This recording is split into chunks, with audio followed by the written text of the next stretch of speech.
What's up, everybody? Welcome back to the channel. Again, we're doing Blast the Banks this week. I'm talking through all the big banks. We're talking about solvency issues, where to look. I'm using 930 financials. And right now, we are going through Charles Schwab, a bank that I've touched on previously. One of the worst, one of the more bad, I guess that's the right way to say it, badder looking banks that we have right now. And yes, it is a bank. They do kind of bank things and whatnot. They do have loans on their balance sheet and everything else. The primary issue here, though, is the amount of securities that they have on their balance sheet versus the amount of shareholder equity they have, and also to the composition of those securities is really what is hamstringing Charles Schwab. But like I said, if you've been with me for a while, I've highlighted this one before in one of my threads. I'm trying to make these videos a little shorter, though, so I'm going to get right into it. And let's have some fun. So first, I'm going to go through, and it's just really simple. I'm going to go straight to the balance sheet here. Oh, again, the main thing I'm harping on, or at least one of the main things I'm harping on, is the management hiding this or not? And I will give Charles Schwab credit. They are not hiding this. They put their management discussion. I don't know why they labeled it from a number standpoint like this, but they threw their management discussion right at the top. So I guess they think that the jig is up and everyone knows what's going on here. So management is more willing to put put it at the top, talk about it, and give their full analysis on what they think is the issues and everything else. So, but I'm going to show you what the issues are. They're pretty right in front of your face once you understand how you work through these things and better understand what's going on and what are the real pain points. So, I will give them credit though. They did pass the management honesty character test by putting it on the top. But again, like I said, let's go down here. We're going to the balance sheet. That's the only thing that matters with these banks, and I am going to page 32.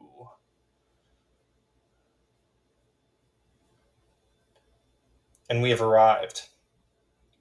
All right, so page 32 here. Okay, so we're going to work down the balance sheet. We'll hit all the things that I've been highlighting, which are cash, cash to pay deposits, securities to shareholder equity. Do they have federal home loan bank loans? What are their other comprehensive income losses? And all of those things make up the total story here. And really highlight again the solvency issues that we're having. So first, let's talk cash. So they have roughly, if you look at these top two line items, roughly 50 billion in cash. So not bad, 50 billion. That 50 billion is a lot of money. The problem, they have 284 billion in deposit liabilities. Now, that is roughly they're covering roughly 18%. Not great. Not the worst we've seen though. Truist was only 7.5. But yeah, not ideal. And so now let's talk about one of the other components that factors into this. Do they have federal home loan bank loans to help solidify their liquidity? And again, the government is the lender of last resort here, and they are giving these banks money so they can pay the depositors and keep the game going, because it's all about keeping the game going, especially when it comes to the banks, because they are really who provide, debt and liquidity to all these different players in the market. And if you lose the banks, the whole system struggles very mightily. So we look here, we go down, here's our federal home loan bank borrowings. They're 32 billion. So that means of that 50 billion in cash, 32 billion is from this facility. So really their net cash is more like 20 billion, because these federal home loan bank borrowings are due within a year. I think the actual date is 6/30. Don't quote me on it, but I believe that's when the government is going to then look at these again and see what the deal is. But not a good situation. So I think they're going to roll it over. Of course, they're going to roll it over. They have to kind of keep rolling it over.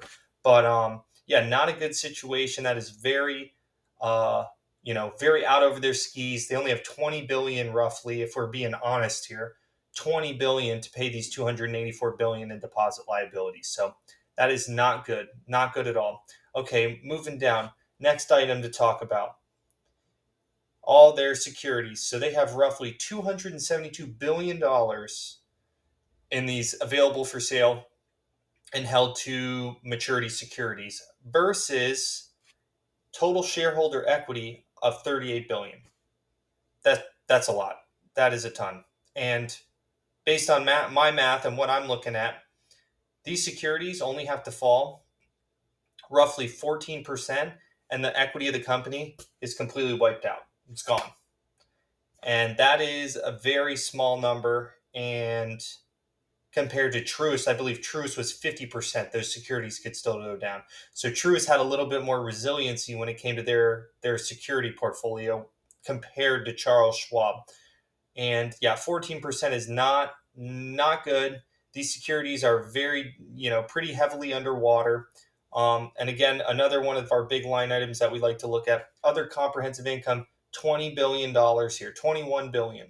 So again, if those held to maturity securities are reclassified into available for sale maturities, that 21 billion hits the income statement and blows this whole thing up. Makes it look terrible. And it would be a one-time thing, because when you reclassify, it just immediately goes to whenever the reclassification is. You don't just get to just slowly layer this in. It's not how it works. But yeah, pretty crazy stuff. And there's not a lot of flexibility here.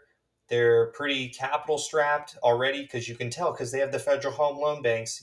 That's the stain. That's the scars of what happened in March of 2023 when Silicon Valley and all these banks, started to pop.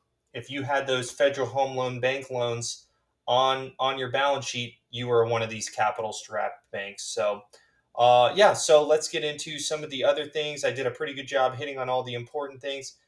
We still have to look at the composition of the securities. I will tell you this up front.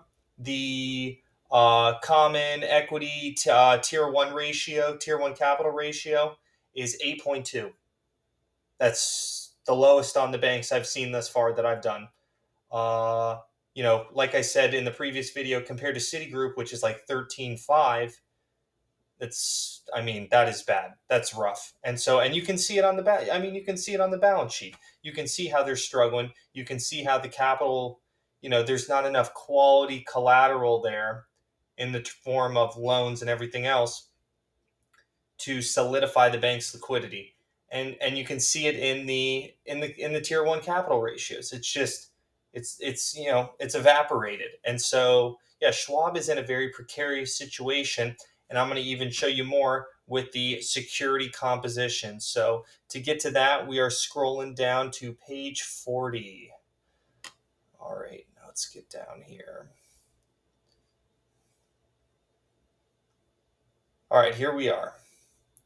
And again, we're only looking at September 30th. There's no reason to look back in the past, especially with how rates have kind of moved and everything else. All right, here we are. So where are the concentrations? Well, again, I see agency mortgage-backed securities, and you can see that here, and you can see that here. And here's that $20 billion in losses. Again, gross unrealized losses. Boom, right there. And so, yeah, you have tremendous concentration in, again, these U.S. agency MBS securities. And it's not good. And they need to figure out what to do with these things. As I showed you with Truist, they're also in the same situation. So two of the largest players have all these securities, and who are they going to sell them to? And they're also trading they're already down pretty significantly. I don't know what the right pennies on the dollar, is it 80%? I didn't get that in the weeds, but you can see there's big losses here. You can even see it right here. What is that? 15% roughly. That's a big loss. And again, how much shareholder equity did they have? 38 billion. Well, there's half of it right there. If they could get that back, they would love it. So, and again, that's what the Fed is trying to do. I'm going to say it time and time again. The Fed is trying to make this inflation go away so they can cut rates and make this a credit issue, because in order to cut rates, the economy has to get weaker. And then once rates drop, all these securities go up in value, and these banks get better solvency, and then they can sell those securities or do whatever at a higher price and restabilize their balance sheets to prepare for dealing with the credit issues. Okay, so now let's talk about the duration of these securities, and I believe they do break it down for us here. Yes, they do. Okay, and so you can already see what's going on here. And it's not good. We all know it.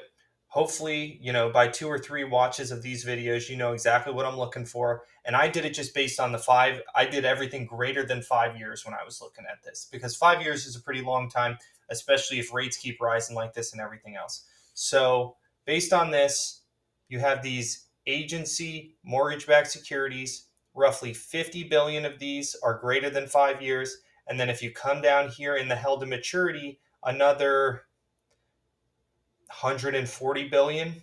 So yeah, I have it as 83% concentration in these agency mortgage-backed securities. And I have, of the total portfolio, I didn't break it down, I have 80% of their securities are longer duration than 5 years.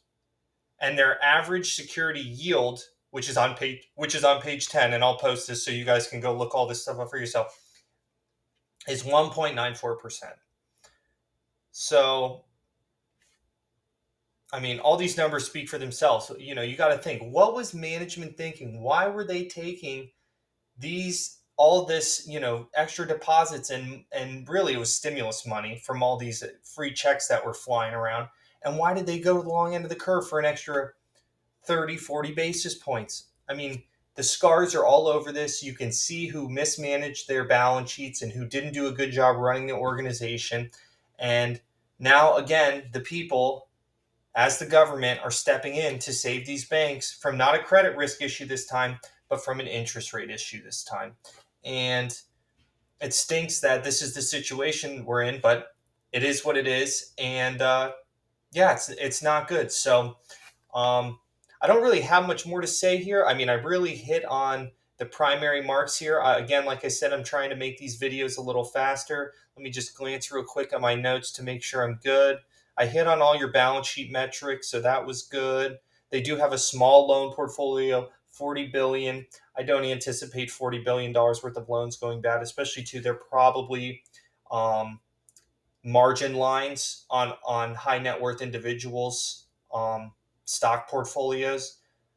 Could be risky, of course, too, if stocks plummet and everything else. But I mean, that's the least of their worries, as you can see here. But yeah, I mean, Schwab is not looking good. They need rates to fall. 1.94% security yield. That is anemic. And so if Schwab has rates continue to rise, and like I said, those securities they only have 14% roughly. If those securities drop by 14% in value, the whole equity value of Schwab disappears, and you can short that baby into the ground because it's going to nothing, because it's not worth anything on paper. Now, of course, if rates do different things and they're okay, the equity value will go up. But, this isn't, this is all public information. I'm not showing you anything. I don't have any inside information. This is what these people are putting out, and they are showing you that they are having big solvency issues. They're not saying it out loud, screaming it from the mountaintop, but once you get down here in the nitty gritty and into the weeds, you can clearly see it. So yeah, that's Schwab. Hope you liked the video. Hope you found it very informative. I'm going to get into some better banks now, a little bit cleaner. Next one I'll probably do is Citi, which is actually pretty decent, more diversified. Still have a little bit more concentration, still have some concentration, but not as bad. They also have more deposits and everything to play with. So also too, we finally see some foreign government securities coming into the securities portfolio to kind of mix it up, even though the bulk of their concentration is in U.S. Treasuries. But yeah, hope you enjoyed the video. Like, subscribe, comment. Again, if you want any other banks, throw them in the comments. I'm happy to do them. Hope you're enjoying Blast the Banks. Schwab, is it a bank? Technically it is, so I'm hitting it. So hope you enjoyed it. Thanks so much for watching. Talk to you soon.